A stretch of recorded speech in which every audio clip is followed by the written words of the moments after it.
No one was able to escape. Right here.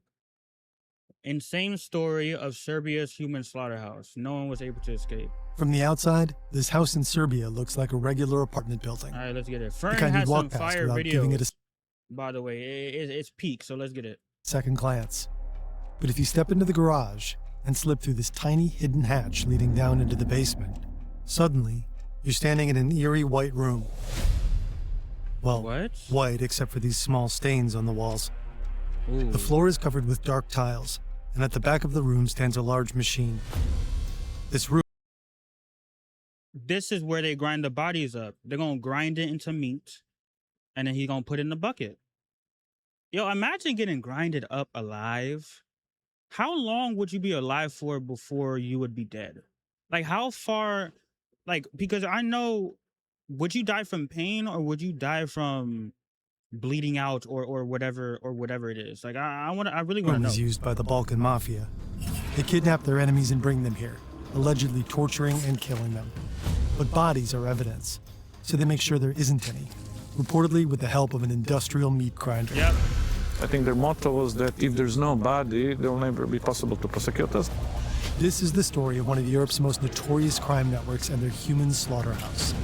Their alleged Human ties to Serbia's slaughterhouse? elites and an ingenious takedown by relentless investigators. Human slaughterhouse is crazy work. I'm not gonna lie. Like, you get took to a house and no one has ever gotten out that house. Even with snitching, even with whatever, like, you're just cooked. And they don't really care. They're just like, whatever they do to you, you're dead. You gotta die. The human slaughterhouse. Trigger warning.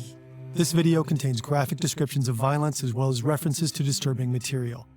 Hey, trigger warning. Viewer discretion is advised. So if you want to continue in this video, it's at your own discretion. Viewer discretion is advised. There you go. He even Much said of it what we himself. know about this case stems from an indictment by the Prosecutor's Office for Organized Crime in Serbia, as well as reporting by the Organized Crime and Corruption Reporting Project and the Serbian investigation portal Creek.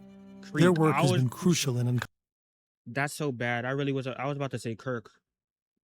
Whoa, that's not good. That's not good. There's a literal R in front of reporting project and the Yeah, there's a literal Serbian R in front of this, and I was gonna say Kirk. Yeah, An investigation portal, my brain is Creek. rotted. Their work has been crucial in uncovering this story. You can find links in the description. Wait, what is it? In this story and the Serbian investigation portal Creek. Their work has been crucial in uncovering this story. Oh, okay. You can find links in the He's description. shouting them out. Chances are you'd struggle to find Serbia on a map. It's a landlocked country, south of Hungary, next to Romania. Roughly 6.5 million people live here. Politically, it's run by the right-wing SNS party. Aleksandar Vučić has been president since 2017. On the streets of Serbia, the Balkan Mafia has a strong presence. Two clans play a major role, the Kavač and the Škaljari. Their Kavač and the Skalijari. story Those begins are- in a neighborhood. Hey, those are some fire names. I'm not gonna lie. Like, I know it's a bad, but those look like some fire names. Neighboring country. Kotor is one of the most I beautiful. was about to say, let me make it a gamer tag. I'm not doing that. No, bad idea. Bad idea, Tobias. That would be really bad. And I'm watching a video about a slaughterhouse, and I want to make that a gamer. Yeah. Towns take me in, out. in Montenegro. Wait, no. Don't take me This out. is Don't take me out. No, Stevan no, don't do that, Dojčinović. don't. He's I the wanna be live. editor-in-chief of the Serbian investigative portal Creek. They have really has huge old town, which is really nice, and it's popular tourist area. And there's a lot of basically sailors that actually coming from this town. In the 2000s, a single criminal group called the Kotor clan operated here. It was under the rule of drug lord Darko Šarić. For more than a decade, he controlled a significant share of the cocaine trade into Europe, until he was arrested in 2014. And after a cocaine deal went wrong in Spain, the group split into two clans, the Kavač and the Škaljari, named after two Bro, they basically said, damn, we keep on getting caught. We got to split up because we need to make this bread. They was making no bread because they was together. They said they had to separate to make more bread. villages in the region. These two clans don't just operate in Montenegro. They're active across the Balkans and traffic drugs all over Europe. Oh, wow. So basically, the role of Balkan organized crime group is to transport big amounts of drugs from South America to Europe, and then usually they sell these drugs to European gangs. They will not deal with distributions. The Kavač and the Shkaljari are locked in a violent conflict. This basically means they're hunting each other down. I cannot even count it anymore, but it was Why are they in a conflict and they came from the same gang? Are they trying to make it to where one gang is more better than the other one? Because that doesn't make sense. How does one thing, well, yeah, if you know world history and people dividing and definitely more than it's- 100 murders Yeah. were connected in this war of these two gangs. More than 100, definitely. And then in different countries, they found groups to join one another side. Like in Bosnia, some of the Bosnian criminal groups joined more like Shkaljari, others joined the Kavač gang. As a result, the conflict between the Montenegrin clans has spilled over into neighboring countries: Croatia, Bosnia, Slovenia, and Serbia. In Serbia, they were looking for like local Serbian allies. They found, and as one of their most important allies in Serbia was this criminal group around Belivuk.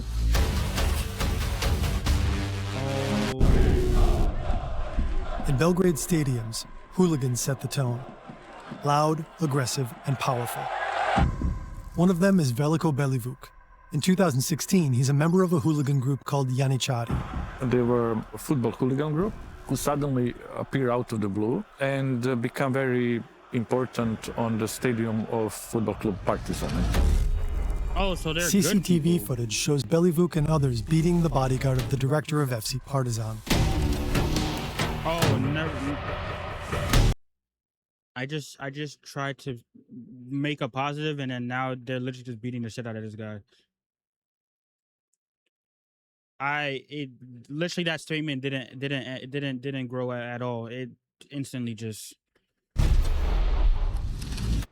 Wait, they killed him? After Janičari's leader is murdered, Belivuk takes over. According to the New York Times, he renames the group Principi because he acts on principle.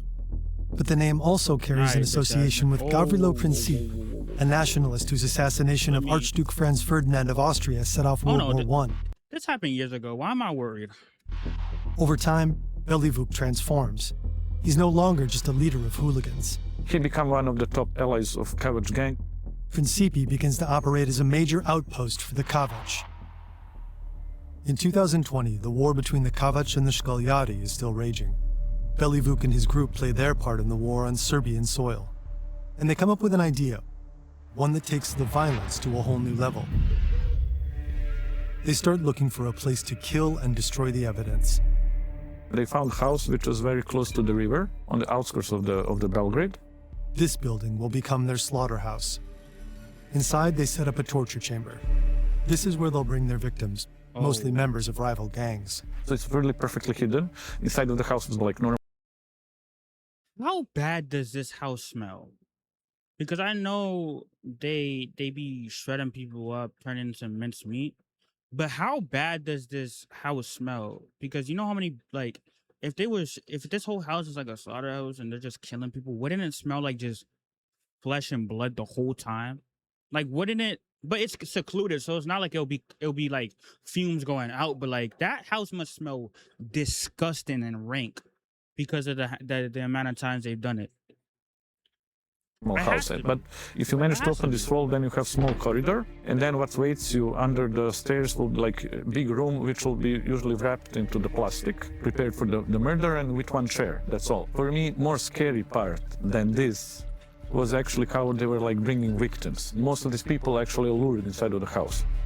One of the Yo, that's bad.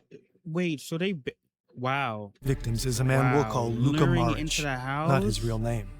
He's a leader of a rival partisan hooligan group and an important associate of a man called Filip Korac.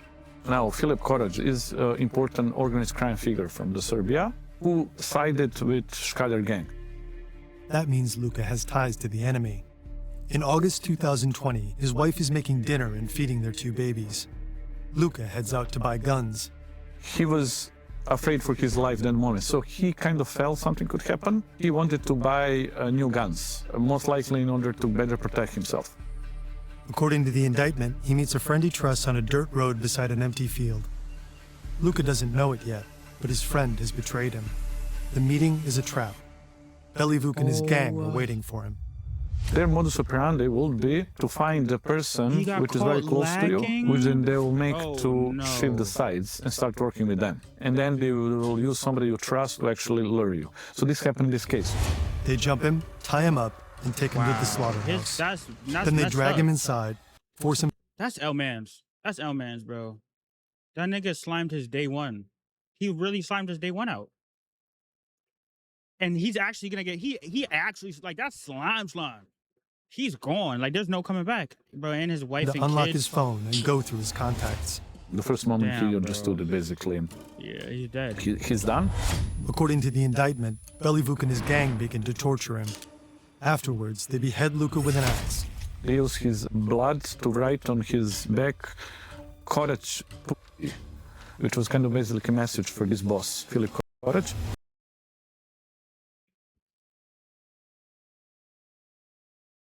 They wrote with his own blood after they decapitated his head. Karaj did a. Yo, oh, I'm starting to tear a little bit. That's wow. That's crazy. That's so. Then Belivuk and his gang inhumane. send a photo of the scene to Luka's boss. One of the messages reads, "Tick-tock, tick-tock, this is how you'll end up. We'll catch you." According to prosecutors, after that, Luka's Wow. body is cut into pieces and put through the industrial meat grinder. The remains end up in bags and are dumped into the Danube.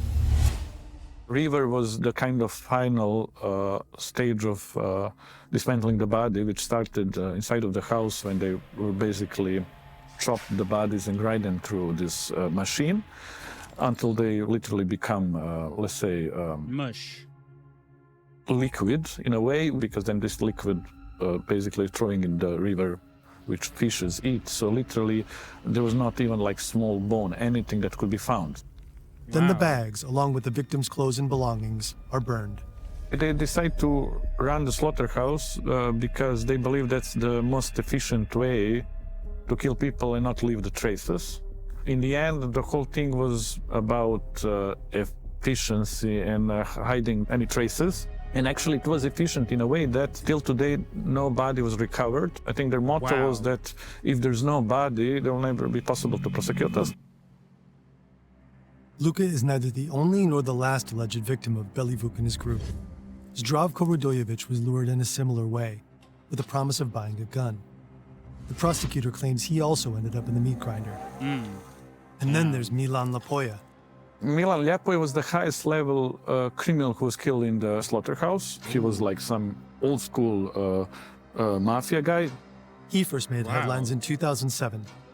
Back then, he was part of a group of notorious jewel thieves known as the Pink Panthers. It's like the group that shit. Hollywood movies were made about. Their Dubai job, the Wafi Mall heist, was legendary. In just 170 seconds, they stole millions in jewelry and sped off in their Audis. But Interpol Yo, they pulling up like it's a GTA heist. What the? Yo, how do you even get the car? Wait, bro, they literally pulled up like it was a Movies like were literally made a movie. about.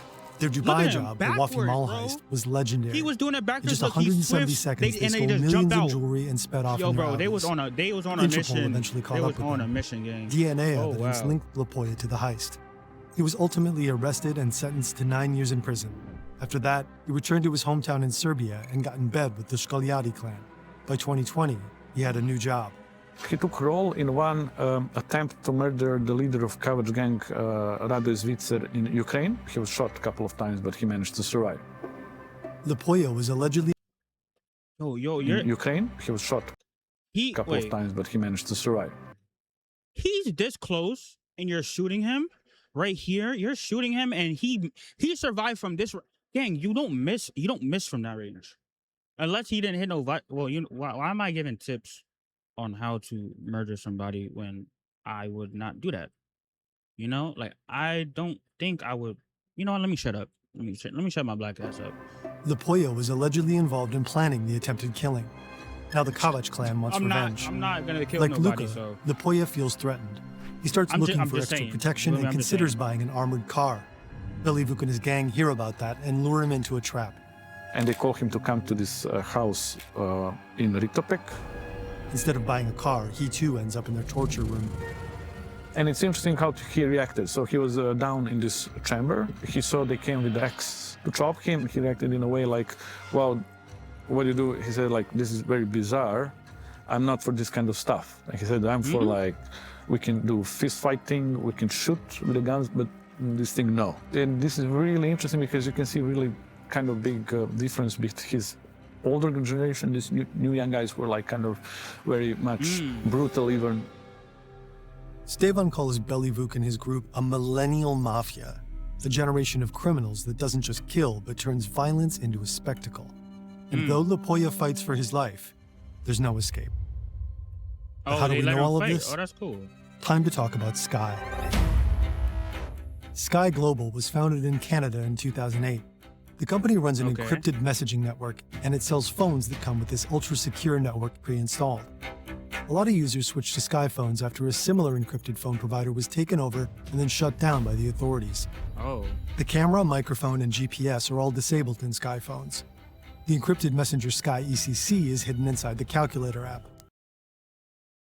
Wait, so this basically proves that we're getting listened by everything, but there was a phone back in the day that was able to they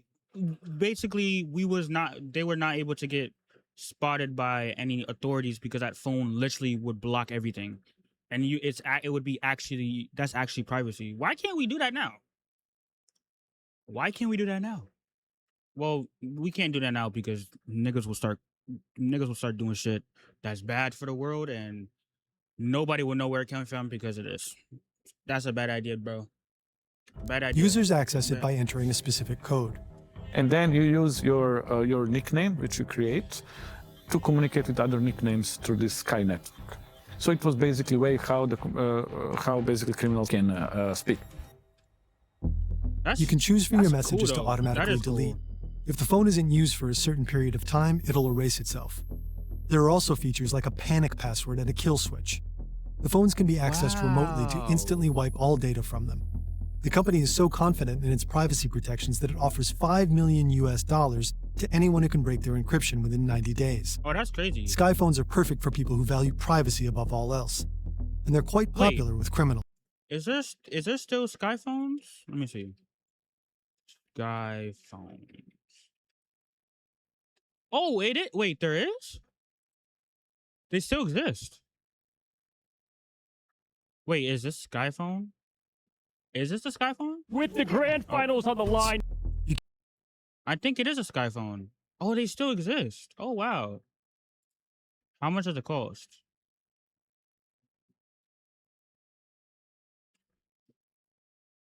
Cost between $25 depending on the model? Oh.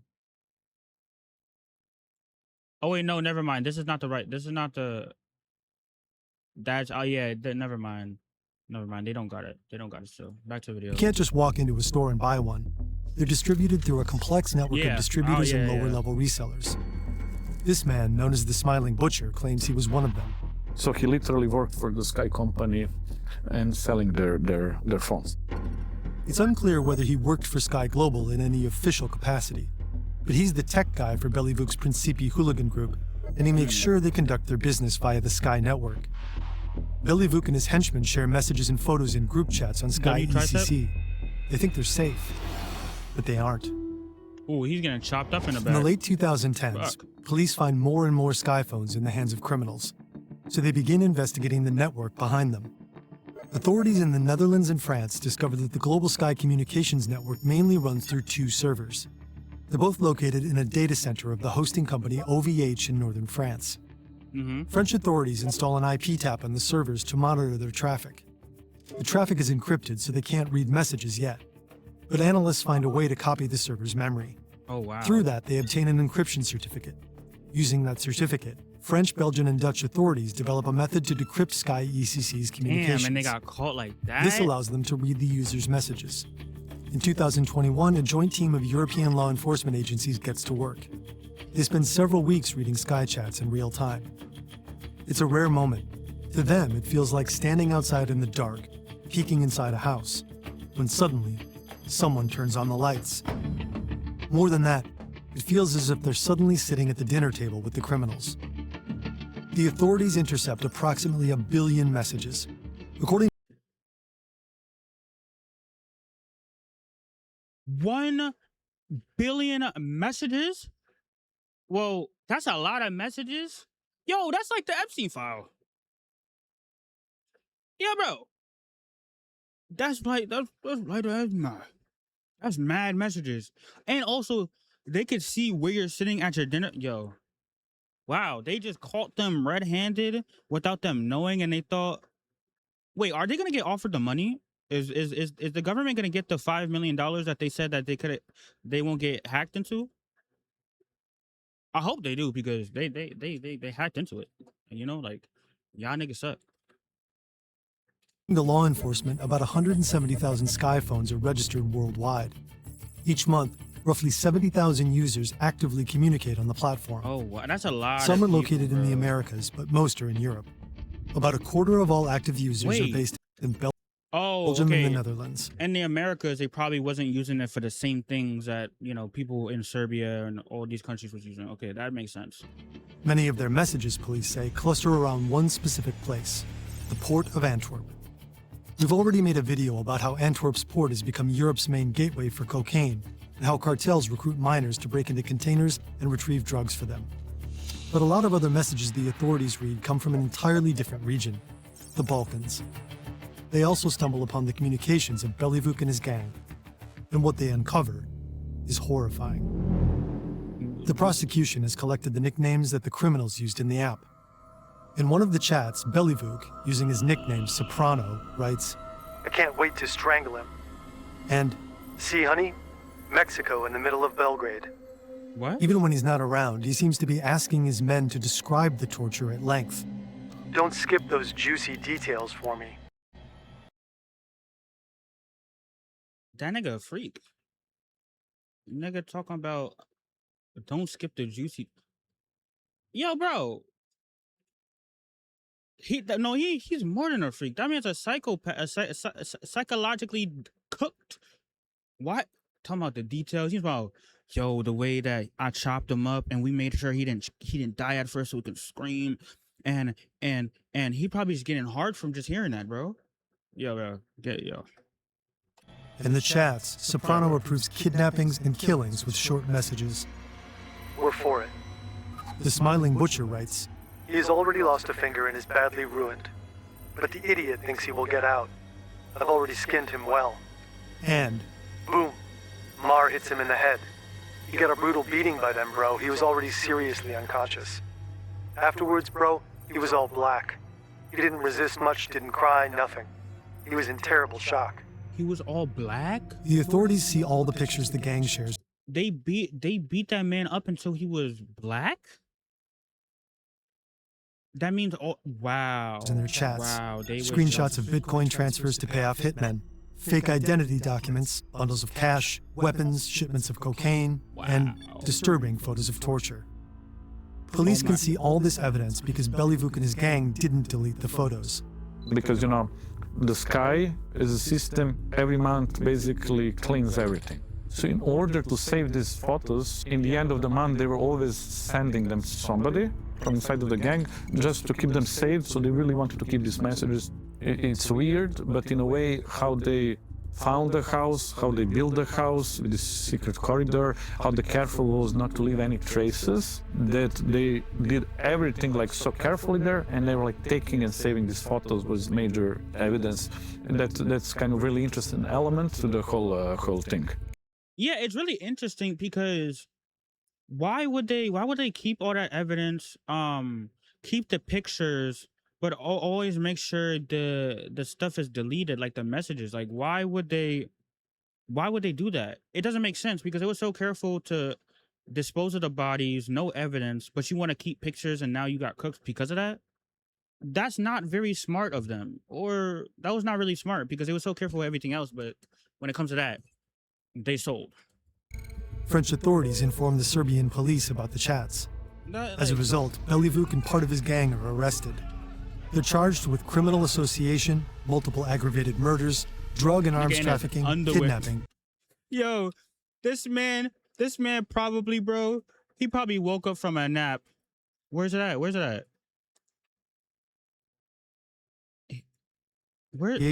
Multiple aggravated. This man probably woke up from a nap. He was sleeping well. He got 10 cops in his crib, handcuffed, bro. Yo. Nah, getting caught like murders, that, hilarious. Drug and arms trafficking, kidnapping, and I got it. Hundreds more alleged criminals are arrested in other raids across Europe. In Belgium, more than 100 people are convicted in the country's biggest drug trial ever. Damn. Sky Global's CEO Jean-François Yves and former distributor Thomas Herdman were indicted in both the US and France. In the US, Yves and Herdman are accused of knowingly and intentionally participating in a criminal enterprise that facilitated drug trafficking. In a statement and in an interview with Motherboard, the CEO said that law enforcement was trying to vilify anyone who pushed back against unwarranted surveillance. According to him, the encrypted chat platform existed for one reason: to protect the fundamental right to privacy. After the arrests, the police searched the house in Riedepec. They entered the garage, climbed through the hidden hatch, opened the door, and found evidence of the bloodbath that took place there. The industrial meat grinder. A groove cut into the tiled floor running from one side to the other. Several stains on the walls, on the door, next to a radiator, on the tap, and on the light switches. Damn, bro. The smiling butcher cut a deal with the authorities. Based on his testimony and the DNA found in the room, authorities believe that at least 7 people were killed in the slaughterhouse. Oh, okay. I thought it was The arrest of Belivuk and his group was celebrated as a major victory for the Serbian authorities. And it also caught the attention of politicians. Danas smo razgovarali o razbijanju kriminalne bande Belivuk Miljković i sa velikim ponosom mogu da kažem da je ova banda razbijena. Dakle, ono što je naša poruka. He looks weird. Like he looks uncanny. I don't know what to like. Razbijena. He doesn't look like he's there. Like he doesn't look like he's there. You know what I mean? Sa ovom bandom smo završili. I don't know how to The Serbian president seemed very pleased that Belivuk and his gang had been arrested. Yet he himself is accused of having enabled figures like Belivuk to operate under quiet protection for years. In 2006, Montenegro broke away from Serbia after a popular vote. The Serbian government under President Tadic followed reformist center-left policies. But ever since Aleksandar Vučić became president in 2017, he's been running the country more like an autocracy. Freedom of expression is limited. Corruption is rampant. The growing frustration with the government has fueled repeated protests over the years. At the beginning of Vučić's first presidency, demonstrations against dictatorship erupted. A year later, another wave of protests followed after an opposition politician was brutally attacked by a group of hooded men. In 2023, a school shooting sparked the Serbia Against Violence protests. And in 2024, the canopy at a freshly renovated train station in Novi Sad collapsed, killing 16 people. Yo, bro, a school shooting. Some random person got jumped by a bunch of people, and then 60 people died to something that they brand new built, but they probably broke it because they didn't like how the government was run. They was just doing whatever. Now that's bad. The reason for this is corruption, because of the corruption, everything was badly done. The train station was meant to showcase Serbia's progress, but instead became a symbol of everything going wrong in the country. Huge student-led protests aimed directly at Vučić's government erupted across the country. The authorities responded with violent crackdowns. In the year after the tragedy, more than 80 journalists were physically attacked. Vučić doesn't hesitate to deploy police forces against anti-government protesters. But according to Stevan, he's also using organized crime figures which he's bringing against the protesters. We have government who basically cooperates with organized crime. It's 2017, 2 years before they used the slaughterhouse. A murder shakes Serbia's capital, and Belivuk is caught up in it. The police arrest him and seize his phone. Yo, why are all these people getting caught in their underwear? Yo, they really be they really just be on always at night just sneaking up on motherfuckers, bro. That's so stupid. And they found very interesting WhatsApp messages inside. These chats end up in the hands of journalists who start digging through them. They revealed that Belivuk has some powerful contacts. We found that they actually found the leader. Belivuk in that time That's was fire. in direct contact with one really important member of Serbian gendarmerie. That's a specially trained paramilitary unit within the Serbian police. This is his photo from army, but from army he moved to the police and he became one of the top persons in Serbian gendarmerie. And they were like daily, every day communicating. And we see from the messages basically he was approving and advising Belivuk what to do. Belivuk will say, Wait, this military guy that was in the Serbian military, he was defending the country, decided to with his knowledge of the country, with his knowledge of everything, is giving a guy that's a leader of a gang that's just killing people and just running rampant ideas and stuff. Like, that's so crazy. A person that protected the country is not protected anymore and they decided to change sides. That nigga he switched up on the day ones. And that's crazy. That is a powerful contact too, because he's mad respected from everywhere in the country. I need He was to protecting go country. after these guys. He say like, no, keep quiet That's- or do this, do this. This member of the Serbian gendarmerie, according to the messages Creek has seen, Was he in it? effectively acted as Belivuk's superior. And from him, the trail led further up the chain. This gendarme guy, this police guy was informing about everything. A person he calls Diana. Diana Kakalovic was general secretary of Serbian police.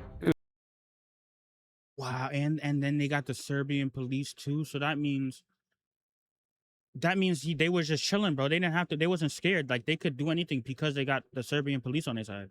Which means after the minister, she was number 2 in the police. Number And two. according to in the Stevan, this police. top secretary of the police was informed about everything the police officer and Belivuk discussed. But it doesn't end there. When something really important is to decide, a police officer will say that besides Diana, also the boss and big boss are informed. They never mention who boss and big boss are, but following the logic of hierarchy, boss It would can be the only be president. like minister Yeah, of police, which was yeah. Nebojša Stepanovic. A big boss And then could the be just president. President Vučić, who was Wow. top of everything. Boss and Belivuk big himself boss. later testified that his gang was organized for the needs and by the order of Aleksandar Vučić. Through his testimony, Belivuk explained all the favors that he was doing to the government and actually telling why it's important for the Serbian government always to have control over these football hooligan groups. According to Belivuk, his gang would intimidate anti-government protesters. During football games, they would stop fans from chanting against the president. Also, when Vučić making his own protests, he will bring hooligans to have bigger number in there. So literally government was using them some sort of like street force. Yeah. The president denies all the allegations and says he never met. They was using the gang as a thing to make people not like to make people go again, like the people that were going against him, they would make him stop it, to be afraid. So it turned into like a dictator type of stuff where they don't speak it, they don't try to fight against. But that's crazy though. The government was using a gang that does killings and stuff to control the people. That's what they was doing the whole time. at Belivuk. What we believe that happened is And that look at this now, they when got the caught. French police entered the sky phones, and when they found all these pictures and videos of the violence, torturing, dismantling bodies, and when the Serbia was informed, we believe that President Vučić understood that he cannot any longer work with the Belivuk group because he understood this is like become international issue, is big. So for this reason, we believe that eventually he basically arrested Belivuk gang. Belivuk and parts of his gang are off the streets, at least for now. But the system that backed them is still in place. Police officials that instruct thugs and work closely together with them. And a president who's accused of using hooligans to silence his people. So far, almost no politicians or police officers have been brought to court in connection with this case. President, he controls the whole police, prosecution, everything, and in these terms, it's not possible that you have top officials to be prosecuted. Here, in the center of Belgrade, is the Serbian president's office. And in front of his office is one big park. And it was a really nice park before, but what the president did, he created some sort of camp there, and inside our camp, where he brought a lot of these criminals. Stevan and his team at Creek identified many of them as members of organized crime, people with long police records of violence and drug smuggling. And according to Stevan, the president uses these criminals as guards of a sort in front of his office. So the What? protester can never really come very close to him. We asked the Serbian president for a statement, but didn't receive a response. So the whole point is that the Belly group is out, but I mean, the modus is still there. Yeah. And until we have this sort of government now and our president on power, nothing will change. He will always bring in these guys, he will encourage organized crime structures, helping them, because he also have this value from them because they will protect him on another way. Yo, W video from Fern. But they basically said that From the outside, they whoa. Okay, it was frozen. But they basically said that the president still uses the forces in order to protect him to this day, and majority of them are people of bad backgrounds, but they're there to protect the president because he's probably scared from what he's done, which is mad pussy. Mad pussy. You gotta own up to whatever. You feel me? Mad pussy. But nah, W video though. W